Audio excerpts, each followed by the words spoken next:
நீங்கள் பார்த்து கொண்டிருப்பது நியூஸ் 21 செய்திகள். தமிழ்நாடு செய்திகளை உடனுக்குடன் தெரிந்து கொள்ள நியூஸ் 21 செய்திகளை பாருங்கள். ராணிப்பேட்டை மாவட்டம் ஆற்காடு ரோட்டரி சங்கம் 2025-2026 ஆண்டிற்கான 37ஆம் ஆண்டு புதிய தலைவர் பதவியேற்பு விழா தனியார் திருமண மண்டபத்தில் சிறப்பாக நடைபெற்றது.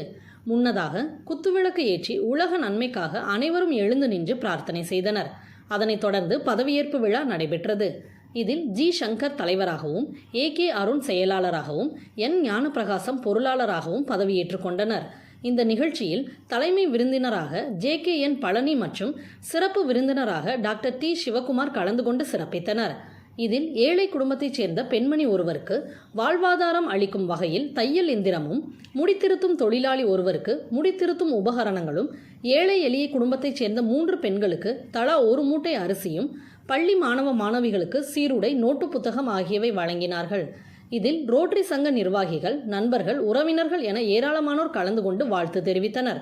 நியூஸ் 21 செய்திகளுக்காக செய்தியாளர் பாஸ்கர். ராணிப்பேட்டை மாவட்டம் வாலாஜா அமனந்தங்கல் பஞ்சாயத்தில் 17,000 சதுரடி காலி இடம் விற்பனைக்கு. சென்னை வாலாஜா தேசிய நெடுஞ்சாலையில் பேருந்து நிலையம், தலைமை மருத்துவமனை, அறிஞர் அண்ணா மகளிர் கலை மற்றும் அறிவியல் கல்லூரி, வாலாஜா சுங்கச்சாவடி மிக அருகாமையில் காலி இடம் விற்பனைக்காக உள்ளது. மேலும் விவரங்களுக்கு 9443373539 என்ற எண்ணை தொடர்பு கொள்ளவும்.